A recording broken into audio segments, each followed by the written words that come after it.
Hi viewers, నమస్కారం. నేను Misiri. Welcome back to ఇనుకోరి. ఈరోజు కథ ప్రేమ పగల రణరంగం, ఎపిసోడ్ 30. మీ మనసుకు నచ్చే అత్యంత అద్భుతమైన కథ. కథ నచ్చితే లైక్ చేయండి.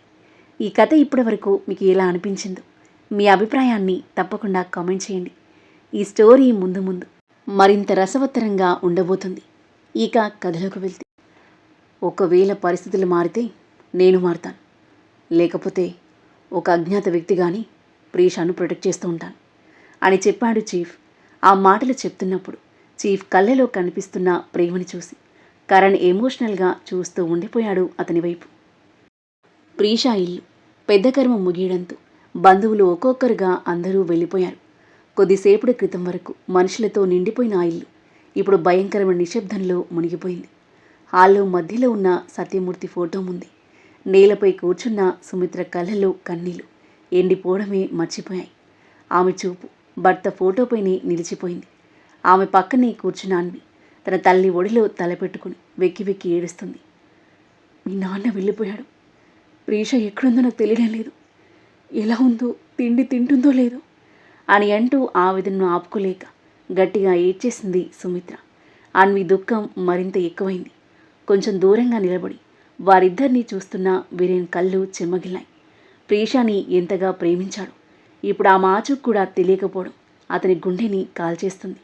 అతని పక్కనే నిలబడ్డ తనిష్క కూడా మౌనంగా ఏడుస్తుంది. వీరేన్ నెమ్మదిగా వాళ్ళ దగ్గరకొచ్చి మోకాళ్ళపై కూర్చున్నాడు. సుమిత్ర చేతిని తన చేతిలోకి తీసుకుని ఆంటీ అని పిలిచాడు. సుమిత్ర మెల్లిగా అతని వైపు చూసింది. మీ బాధను ఎవరు తగ్గించలేరు, ఆ అంకుల్ లేని లోటుని ఎవరు భర్తీ చేయలేరు. ప్రీషా కనిపించకపోవడం ఎంత పెద్ద బాధో నాకు కూడా తెలుసు. ఎందుకంటే నేను కూడా ప్రతిక్షణం ఆమె గురించి ఆలోచిస్తున్నాను. వీరేన్ గొంతు వణుకుతుంది. కానీ మీరిలా పూర్తిగా కుంగిపోతే అన్వి పరిస్థితి ఏంటంటీ అని అన్నాడు. సుమిత్ర మౌనంగా అతని మాటలు వింటుంది. అన్వి కాలేజ్కి వెళ్ళాలి, తన చదువు ఆగకూడదు. మీరు స్ట్రాంగ్గా ఉంటేనే తను కూడా ధైర్యంగా ఉంటుంది. మీరు ఏడిస్తే తను ఎప్పటికీ ఈ బాధలోనే ఉండిపోతుంది. అన్వి నెమ్మదిగా వీరేన్ వైపు చూసింది. వీరేన్ చిరునవ్వు నవ్వే ప్రయత్నం చేస్తూ, మీ అక్క తిరిగి వచ్చినప్పుడు నువ్వు స్టడీస్ మానేసావని చెప్తే తను ఎంత బాధపడుతుంది అని అన్నాడు. అక్క లేకుండా కాలేజ్కి వెళ్ళాలని అనిపించడం లేదు అంది ఏడుస్తూ. వీరేన్ ఆమె తల నిమిరాడు.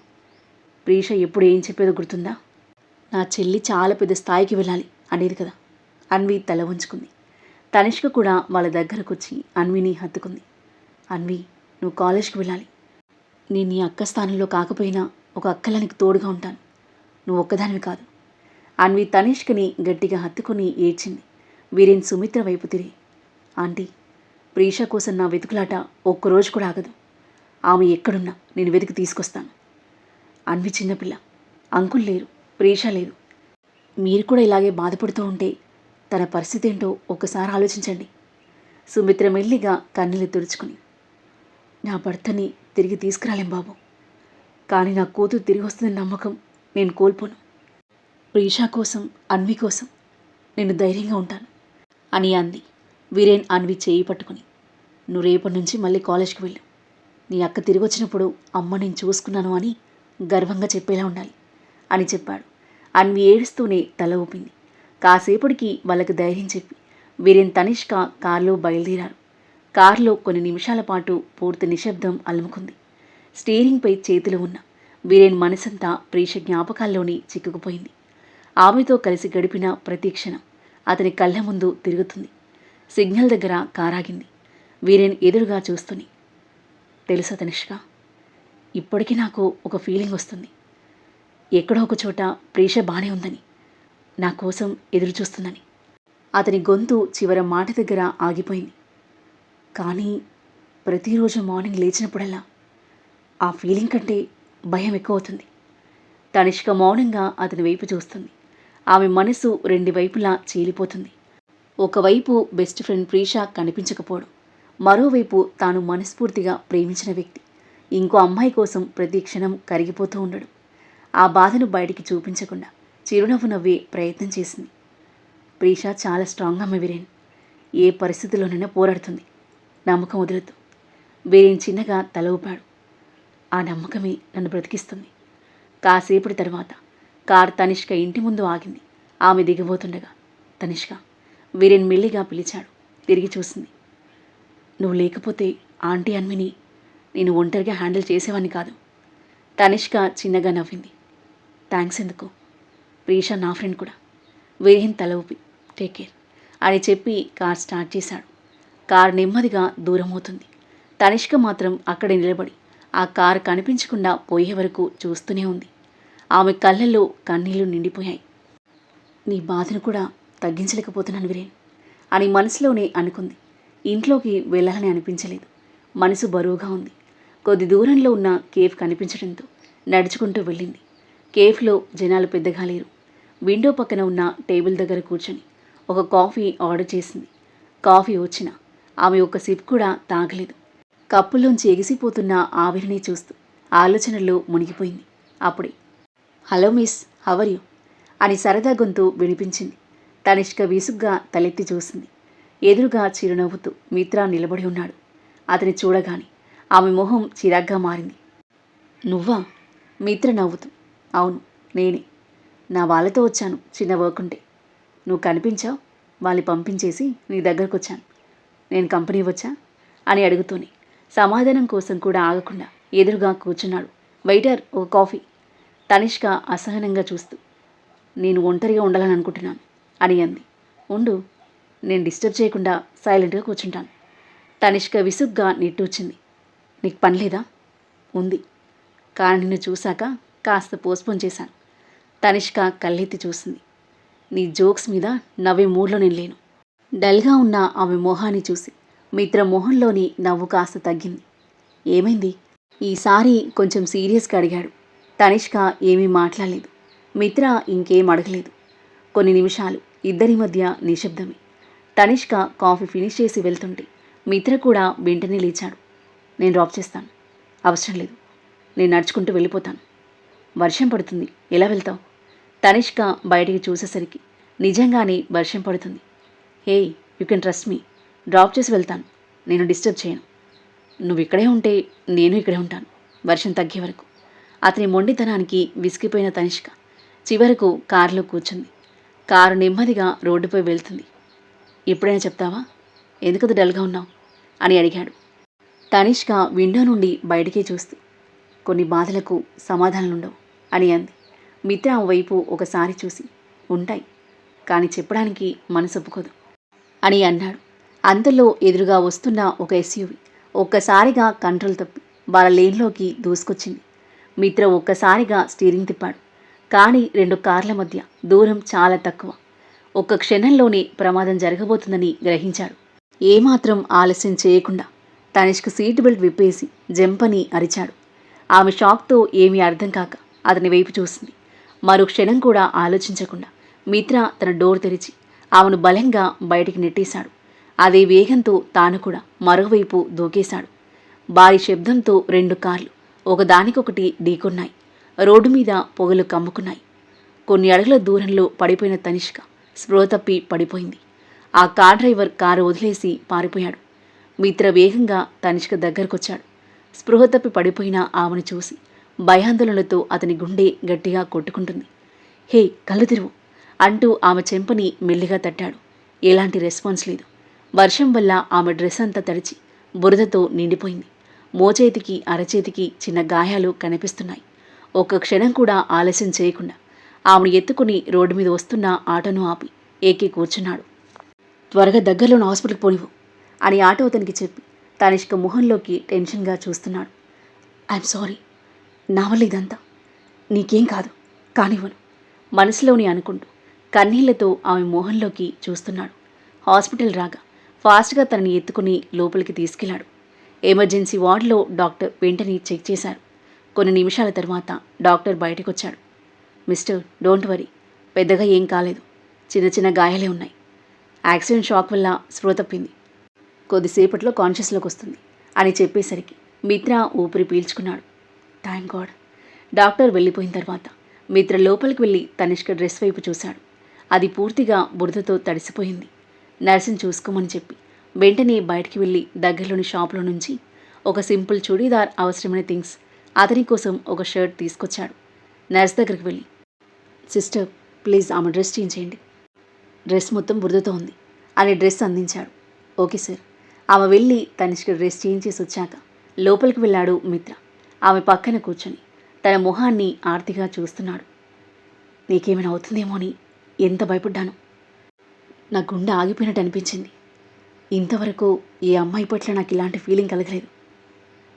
నువ్వు నా హార్ట్ని టచ్ చేసావు. దీన్నే ప్రేమ అంటారేమో. ఆలోచనకి అతని మది వింతగా పులికించిపోయింది. పెదవులపై చిరునవ్వు చేరింది. ఆమె తల నిమురుతూ కూర్చున్నాడు. తనిష్కని ఎత్తుకోవడం వల్ల అతని వైట్ షర్ట్ కూడా బురదమయమైంది. తనని తాను చూసుకొని డ్రెస్ మార్చుకోవడానికి లేచాడు. షర్ట్ తీసేసి మార్చుకోవడానికి సిద్ధమవుతుండగా బెడ్ మీద ఉన్న తనిష్క మెల్లిగా కళ్ళు తెరిచింది. ఆమెకేమీ అర్థం కాలేదు. తెలియని రూమ్, తెలియని హాస్పిటల్, తాను వేసుకున్న డ్రెస్ వేరే, ఎదురుగా షర్ట్ లేకుండా నిలబడి ఉన్న మిత్ర. ఆ దృశ్యం చూసిన క్షణం ఆమె గుండె ఒక్కసారిగా బలంగా కొట్టుకుంది. భయంతో వెంటనే వెనక్కి జరిగి ఏం జరిగింది అని అడిగింది. మిత్ర వెంటనే తిరిగి చూశాడు. కాన్షియస్లోకి వచ్చావా? నా డ్రెస్. ఆమె తన డ్రెస్ వైపు చూసుకుని తర్వాత మిత్ర వైపు చూసింది. ఒక్కసారిగా కోపంతో లేచి కూర్చుంది. నువ్వేం చేశావు? మిత్ర ఒక్కసారిగా షాక్ అయ్యాడు. ఏంటి? నన్ను ఇక్కడికి ఎందుకు తీసుకొచ్చావు?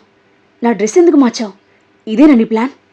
ఆమె మాట పూర్తి చేయకముంది ఇక ఆపు అన్నాడు మిత్ర. కానీ తనిష్క ఆగలేదు. నేను స్పృహలో లేనప్పుడు నువ్వు నన్ను అంతే. మిత్ర మొహం ఒక్కసారిగా మారిపోయింది. అతని గుండె బాధతో నిండిపోయింది. ఆ బాధ కళ్ళలో స్పష్టంగా కనిపించింది. అంతలో నర్స్ లోపలికొచ్చింది. మేడం ఏమైంది? తనిష్క కోపంగా చూస్తూ నా డ్రెస్ ఎవరు మార్చారు? నేను ఎక్కడున్నాను? ఇతను నేనేం చేశాడు?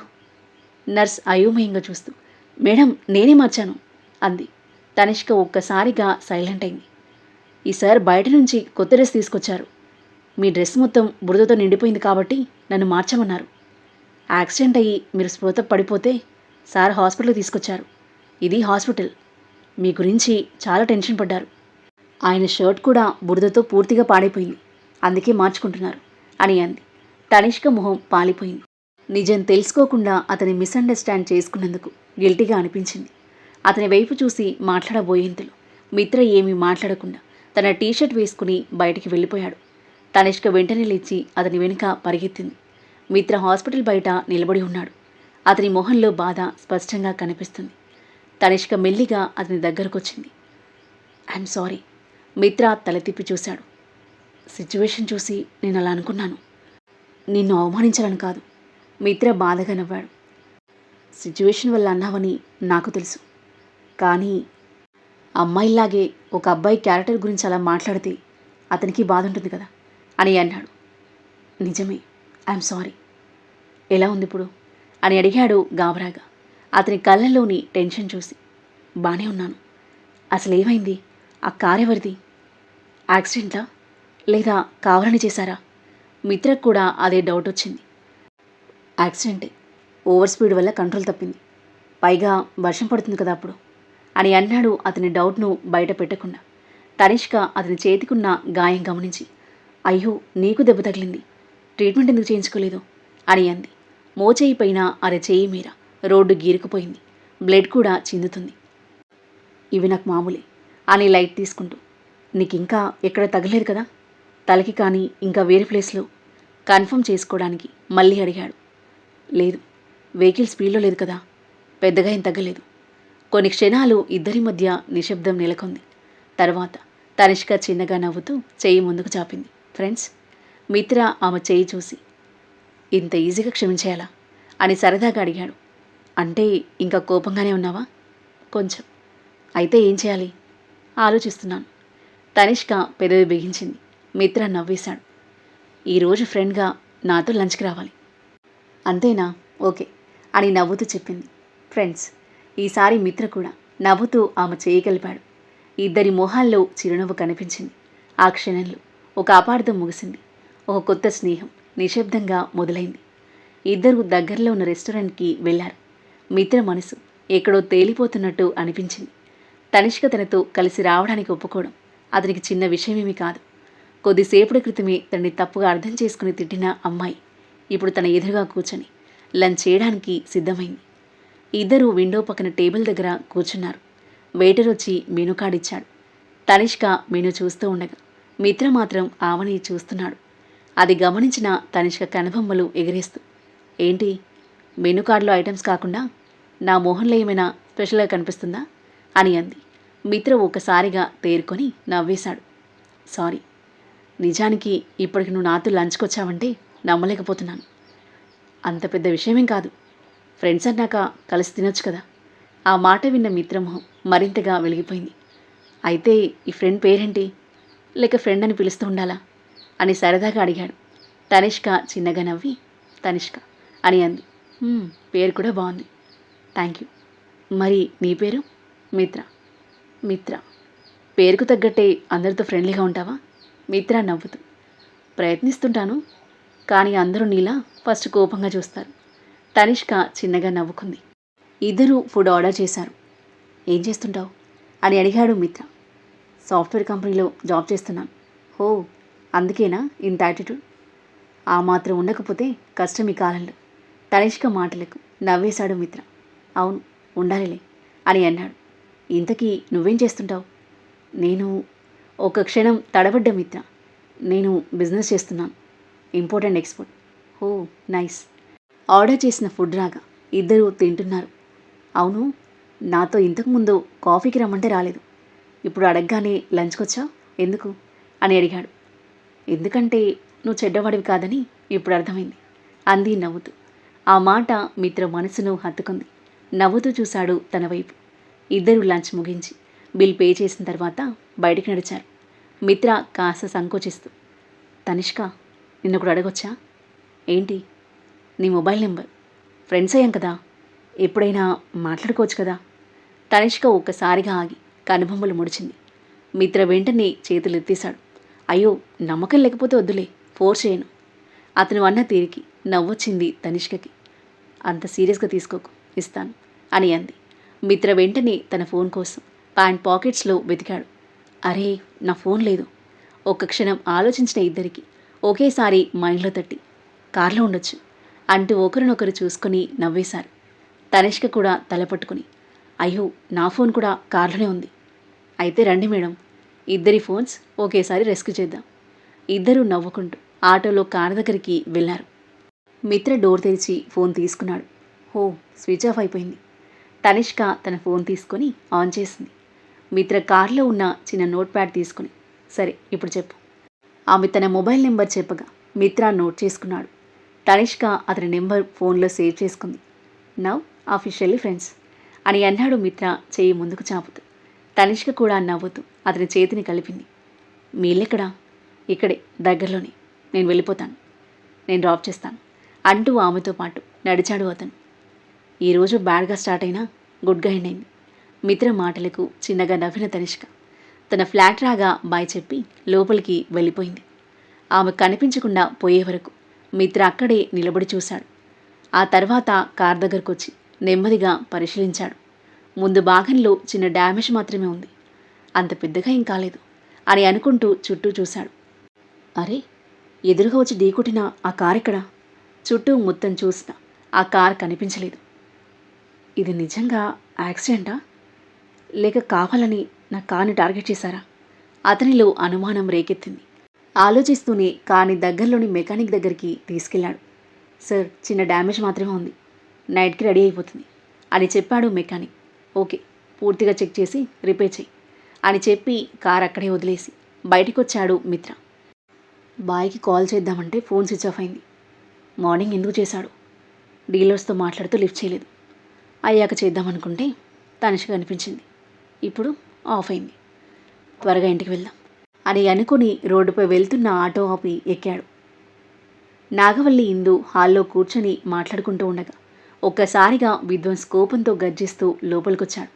అతని మొహంలో కనిపిస్తున్న ఆగ్రహం, కళ్ళలో మండుతున్న ఎర్రదనం చూసి అక్కడున్న వారంతా ఒక్కసారిగా లేచి నిలబడ్డారు. నాగవల్లి చూపు అతని షర్ట్పై ఉన్న రక్తం మరకలపై పడింది. కంగారుగా అతని దగ్గరకొచ్చింది. నాన్నా, ఈ రక్తమేంటి, ఏమైంది అని ఆందోళనగా అడిగింది.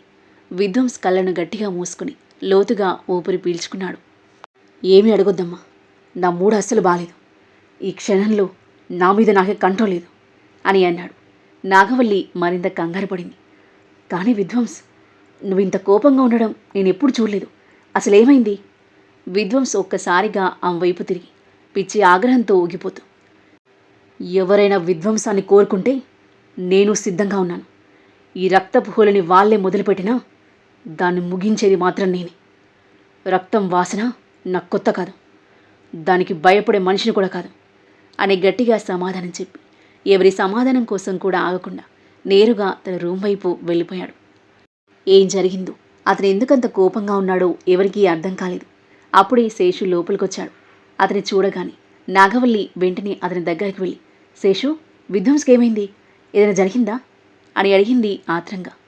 శేషు అక్కడున్న వారందరి వైపు ఒకసారి చూసి మౌనంగా తల ఊపాడు. వెనక నిలబడి ఉన్న ఇందు చిరాకుగా చూస్తూ, ఏంటి, నీ నోట్లో మాటలు రావట్లేదా? లేక మంచి ముహూర్తం కోసం వెయిట్ చేస్తున్నావా? జరిగిన విషయం త్వరగా చెప్పు అని అంది. అంతలో కాళీ కూడా అక్కడికొచ్చాడు. శేషు ఇందుని కోపంగా చూసి నాగవల్లి వైపు తిరిగి జరిగిన విషయం చెప్పడం స్టార్ట్ చేశాడు. నిన్న రాత్రి నుండి మన మనిషి కూడా కనిపించడం లేదు. అతని కోసం బాస్ రోజంతా వెతికారు. ఎక్కడ ఎలాంటి క్లూ దొరకలేదు. చివరికి రోజు అతని శవం దొరికింది. అది చూసిన తర్వాత బాస్ కోపాన్ని అదుపులో పెట్టుకోలేకపోయారు. మన వాళ్ళలో ఒకరిని కాల్చి చంపేశాడు.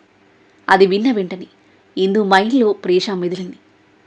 అంటే ఈరోజు ఆ అమ్మాయి పరిస్థితి చాలా దారుణంగా ఉండబోతుంది.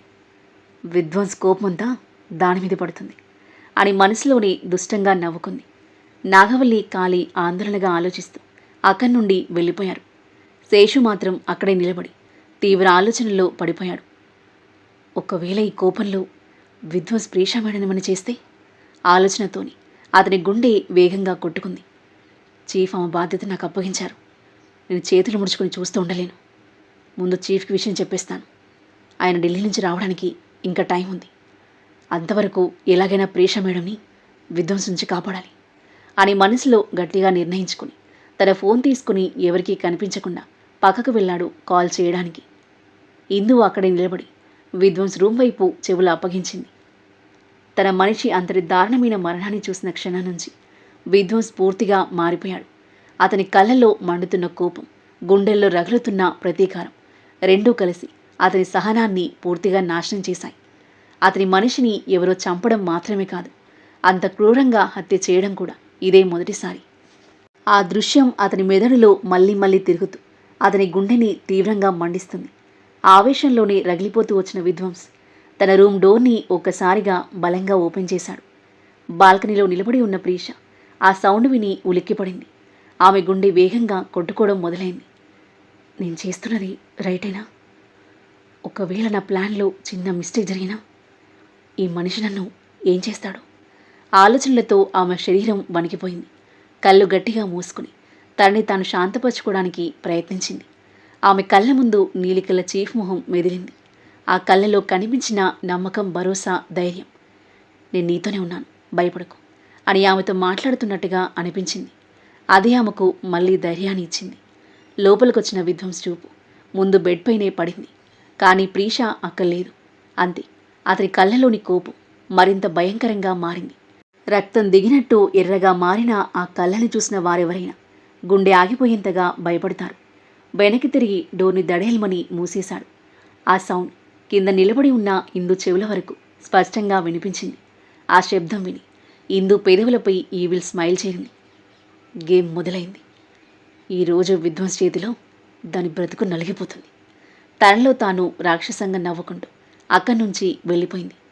తను వెళ్ళిపోవడాన్ని చూస్తూ ఉన్న శేషు ఎవరికో ఇన్ఫర్మేషన్ మెసేజ్ చేసిన తర్వాత అతని చూపు డైరెక్ట్గా విధ్వంస్ గదివైపు మళ్ళింది. అతని గుండె ఆందోళనతో నిండిపోయింది. ఒకవేళ చీఫ్ సమయానికి రాకపోతే ఈరోజు నేను ఏదో ఒక నిర్ణయం తీసుకోవాల్సింది. నా నిజం బయటపడినా పర్వాలేదు, నా ప్రాణాలు పోయినా పర్వాలేదు, కానీ ప్రీషా మేడంకు మాత్రం ఏమీ జరగనివ్వను అని తనలో తానే గట్టిగా నిర్ణయించుకున్నాడు. డోర్ మూసుకున్న సౌండ్ వినిపించగానే ప్రీషా తెలియకుండానే తన చీర కొంగుని గట్టిగా పట్టుకుంది.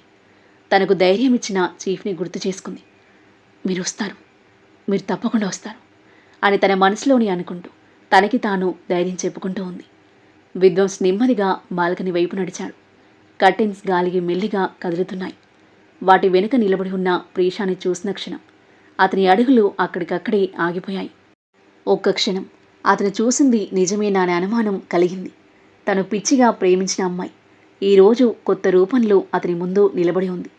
ఆమె అందాన్ని మరింత పెంచే బ్లాక్ శారీ, నడుం వరకు జారిన పట్టులాంటి జుట్టు, కళ్ళకు జస్ట్ కాస్త కాటుగా, ఎలాంటి ఆభరణాలు లేకపోయినా ఎంతో అందంగా మెరిసిపోతూ అతని చూపు తిప్పుకొనివ్వకుండా చేస్తుంది. తల వంచుకుని నిశ్శబ్దంగా నిలబడిన ప్రీష రూపాన్ని చూసిన విధ్వంస్ క్షణాల్లో తన కోపం, ప్రతీకారం, బాధ అన్నీ మర్చిపోయాడు. అతని చూపు పూర్తిగా ప్రీషాపైనే నిలిచిపోయింది. గుండెపై చేయి వేసుకుని లోతుగా ఊపిరి పీల్చుకున్నాడు. ఇది నిజమా లేక కళ అని అనుకుంటూ ముందుకొచ్చాడు. ఆ మాటలు విన్న ప్రీష ధైర్యం కూడగట్టుకుని నెమ్మదిగా తలెత్తి అతని వైపు చూసింది. విధ్వంస్ ఆమె కళ్ళలోకి చూస్తూ ఉన్నాడు, మోహన్ నిండిన కళ్ళతో. ఆమె తల నుండి కాళ్ళ వరకు ఒకసారి చూసి గుండెపై చేయి పెట్టుకుని, ఏంజెల్, ఈరోజు నువ్వు గన్ లేకుండా నన్ను చంపేశావు అని అన్నాడు చిరునవ్వు నవ్వుతూ. అది నిజంగా జరిగితే చాలా బాగుంటుంది అని మనసులో కసిగా అనుకుంటూ మౌనంగా నిలబడింది. విధ్వంస్ నెమ్మదిగా ఆమె దగ్గరకు వచ్చి ఆమె నడుం చుట్టూ చేయి వేసి తనకు దగ్గరగా లాక్కున్నాడు. ప్రీషాకి కంపరంగా ఉన్న మోహన్లో ఆ భావాన్ని కనిపించకుండా నిబ్బరంగా నిలబడింది. విధ్వంస్ ఆమె మెడ దగ్గరికి వంగి ఆమె పరిమళాన్ని లోతుగా ఆస్వాదిస్తూ, ఈరోజు నన్ను పూర్తిగా పిచ్చివాణ్ణి చేయాలని డిసైడ్ అయ్యావు ఏంజెల్. నిన్ను చూస్తుంటే నా మీద నీకు ఏదో కొత్త ప్లాన్ ఉన్నట్టుంది. చెప్పు, ఈరోజు నా కోసం ఏం దాచిపెట్టావు అని అన్నాడు. ప్రీష పిడికిలి బిగిసిపోయింది. అతని స్పర్శ ఆమెకు అసహ్యంగా అనిపించిన ఒక అడుగు కూడా వెనక్కి వేయలేదు. ఎందుకంటే ఈరోజు తన భయం కంటే తన లక్ష్యం పెద్దది. నువ్వంటే నాకు ఎంత పిచ్చో తెలిసి కూడా నువ్వు ఇలా రెడీ అయ్యి నా ముందు నిలబడ్డావంటే నువ్వు కూడా నన్ను కోరుకుంటున్నావా? ఆలోచనకి అతని మనసు ఆనందంతో ఉప్పొంగిపోయింది. తాను ఇన్నాళ్ళుగా సొంతం చేసుకోవాలనుకుంటున్న తన ఏంజెల్ చీరలో అందంగా ముస్తాబై కనిపించేసరికి అతని ఆలోచనలు పూర్తిగా కంట్రోల్ తప్పిపోయాయి. ప్రేమ, వ్యామోహం, పిచ్చి మూడూ కలిసి అతని మనసుని పూర్తిగా ఆక్రమించేశాయి. తనపై తాను నియంత్రణ కోల్పోయాడు. ఇప్పుడు అతనికి ఎలాగైనా తన ఏంజెల్ కావాలి, అంతే. ఒక్కసారిగా ప్రీషాని తన చేతుల్లోకి ఎత్తుకుని గదిలోకి వెళ్ళాడు. విధ్వంస్ తనని ఎత్తుకోగాని భయంతో కళ్ళు మూసుకుంది ప్రీష. ఏంజెల్, నువ్వు కూడా నన్ను ప్రేమిస్తావని, నన్ను నీ సొంతం చేసుకుంటావని చెప్పేవాణ్ణి. చూడు, ఈరోజు ఆ రోజు వచ్చింది. నువ్వు నాకు మాత్రమే సొంతం. నేను ఈరోజు నా సొంతం చేసుకోబోతున్నాను. నాకు ఎంత సంతోషంగా ఉందో చెప్పలేను అని అంటూ అతను పిచ్చివాడిలా నవ్వడం మొదలుపెట్టాడు. మాటల్లో చెప్పలేని భయంతో ఆమె గుండె వేగంగా కొట్టుకుంటుంది. ఈరోజు ఏదైనా తప్పు జరుగుతుందేమోనని, దాన్ని సరిదిద్దే ప్రయత్నంలో తనని తానే కోల్పోతానేమోనని తీవ్రంగా భయపడింది. విధ్వంస్ ఆమెను బెడ్ మీద పడుకోబెట్టి కోరిక నిండిన కళ్ళతో ఆమె పైకి చేరి దగ్గరగా వస్తుంటే భయపడిన ప్రీష తన చేతిని అతని ఛాతి మీద అడ్డుపెట్టి ఆపేసింది. విధ్వంస్ మొహంలో భావాలు ఒక్కసారిగా మారాయి. మీరేదైనా చేసే ముందు నేను చెప్పేది వినండి. విధ్వంస్ ఆమె 2 చేతులు పట్టుకుని బెడ్ మీదకు అదిమిపెట్టి, ఇది మాట్లాడే సమయం కాదు ఏంజెల్. ఈరోజు నువ్వు నా దానివి కావాలి అని అంటూ ఆమె మీదకు వంగి ముద్దు పెట్టుకోబోతుంటే ప్రీష కళ్ళు గట్టిగా మూసుకుని మొహం తిప్పుకొని, విధ్వంస్ అని అరిచింది. ఇది విన్న విధ్వంస్ ఆగి ఆమె మొహంలోకి చూశాడు. ప్రీష కళ్ళు తెరిచి ధైర్యంగా అతని వైపు చూసింది. అన్నీ పొందాలని తొందరలో మీరన్నీ కోల్పోవచ్చు అని అంది. ఏంజెల్, విధ్వంస్ కోపంతో గర్జించాడు. కోపం బలప్రయోగం ద్వారా ఎవరు ఏమి సాధించలేరు. నేను సాధిస్తాను ఏంజెల్, నువ్వు నా దానివి. ప్రీష విధ్వంస్ కళ్ళలోకి గర్వంగా చూస్తూ, నో విధ్వంస్, నీకు నీ ఏంజెల్ దక్కదు. నీకు ఆమె శరీరం మాత్రమే దక్కుతుంది. అది కూడా నువ్వు ఖచ్చితంగా బలవంతంగానే పొందుతావు. కానీ ఆ తర్వాత నీ ముందుండేది నీ ఏంజెల్ సజీవ శవమే అవుతుంది. దాన్ని నువ్వు నీతో ఉంచుకోలేవు, దహనం కూడా చేయలేవు అంది కోపంగా. ఏంజెల్, పళ్ళు బిగించి గట్టిగా అరిచాడు విధ్వంస్. అరవకు, నేను నీకు భయపడను. అరవడం వల్ల నిజం మారదు. విధ్వంస్ ఆమె దవడ పట్టుకుని, నువ్వు ఏ పరిస్థితుల్లో ఉన్నా సరే నాతోనే ఉండాలి. ఏ పరిస్థితిలోనైనా నీ శరీరం నాదే ఉండాలి, నాతోనే ఉండాలి. అలాగే నువ్వు నాకు భయపడాల్సింది అని అన్నాడు. ప్రీష వ్యంగ్యంగా నవ్వింది. హో, నీకు కావాల్సింది నా ప్రేమ కాదు, నా శరీరం మాత్రమే కావాలి. నాకు నా ఏంజెల్ కావాలి. చాలా కాలంగా నీకోసం తప్పిస్తున్నాను. కానీ నువ్వు మాత్రం ప్రతిసారి నన్ను దూరం చేస్తూనే ఉన్నావు అని అన్నాడు విధ్వంస్. ప్రీష ప్రశాంతంగా అతని కళ్ళలకు చూస్తూ, అయితే నన్ను గెలుచుకో అని అంది. విధ్వంస్ కనుబొమ్మలు ముడుచుకున్నాయి. అంటే ఏమంటున్నావు నువ్వు? ప్రీష అతన్ని మెల్లిగా తోసి బెడ్ మీద నుండి లేచింది. తన చీరని సరిచేసుకుని అతని ఎదురుగా నిలబడి అతని కళ్ళలోకి చూస్తూ, నేను ఇక్కడ ఉండాలని నిర్ణయించింది నువ్వే, కానీ ఇక్కడ ఎలా బ్రతకాలని నిర్ణయించుకునే హక్కు నాకు ఉంది. నేను నవ్వాలా ఏడవాలా, కనీసం నా మనసుకు నచ్చిన విధంగా బ్రతకాలా లేదా అన్నది నేనే నిర్ణయిస్తాను. ఆ మాటలు విన్న విధ్వంస్ పట్టలేని ఆనందంతో ఆమె దగ్గరకొచ్చి ఆమె నడుం చుట్టూ చేతులు వేసి దగ్గరికి లాక్కున్నాడు. అంటే ఏంజిల్, నువ్వు నాతోనే ఉంటావా అని ఆశగా అడిగాడు. అతని స్పర్శకి ప్రీష నొప్పితో ఒక్కసారి వణికిపోయింది. కానీ ఆ బాధను బయటికి చూపించకుండా తనని తాను అదుపులో పెట్టుకొని అతని కళ్ళలోకి చూసింది. నీ పిచ్చి ప్రేమ చూశాక ఈ బంధం గురించి నేను చాలా ఆలోచించాను. నీ ప్రేమను కూడా అర్థం చేసుకోవడానికి ప్రయత్నించాను. కానీ ఒక నిజం మాత్రం మారదు, నేను నిన్ను ప్రేమించడం లేదు. ఆ మాటలు వినగానే విధ్వంస్ మొహంలోని ఆనందం మాయమైంది. ఆమె నడుంపై మరింత పట్టు బిగించి తనకు దగ్గరగా లాక్కున్నాడు. ప్రీష బాధను భరిస్తూనే, కానీ ఒక అవకాశాన్ని ఇవ్వడంలో తప్పేమీ లేదనిపించింది అని అంది. ఆ మాట వినగానే అతని కళ్ళలో మళ్ళీ ఆశ మెరిసింది. ఏంజిల్, సూటిగా చెప్పు, నన్ను ఎందుకింతగా పరీక్షిస్తున్నావు? నేను చెప్పేది చాలా ఈజీ. మన బంధానికి నేను ఒక ఛాన్స్ ఇవ్వడానికి రెడీగా ఉన్నాను అని అంది ప్రీష. ఆ తర్వాత ఏం జరగబోతుంది? ప్రీష చెప్పిన మాటలకి విధ్వంస్ ఎలా రియాక్ట్ అవుతాడు? అతను దూరంగా ఉండడానికి ప్రీష ఎలా కన్విన్స్ చేయబోతుంది? విధ్వంస్ కన్విన్స్ అవుతాడా? తను చెప్పిన దానికి ఒప్పుకుంటాడా? లేదా ప్రీషాకి రివర్స్ అవుతుందా? దేవా గతమేంటి? గతంలో ఉన్న తన బ్రదర్ ఎవరు? విధ్వంస్కి దేవాకి సంబంధం ఉందా? దేవ ప్రమాదంలో పడబోతున్నాడా? అతని చంపాలనుకుంటున్న ఆ వ్యక్తి ఎవరు? ఈ ప్రేమ పగల రణరంగంలో ఎవరి జీవితం ఏ మలుపు తీసుకోబోతుంది? అద్భుతమైన కథనంతో ఊహకందని మలుపులతో ఎంతో ఆసక్తికరంగా సాగి ఈ కథ యొక్క నెక్స్ట్ ఎపిసోడ్ కోసం మన నెక్స్ట్ వీడియో చూడండి. కథ నచ్చితే లైక్ చేయండి. ఈ కథపై మీ అభిప్రాయాన్ని తప్పకుండా కామెంట్ చేయండి. మరిన్ని ఇలాంటి ఇంట్రెస్టింగ్ స్టోరీస్ కోసం మన ఛానల్ని సబ్స్క్రైబ్ చేయండి. Thank you for listening.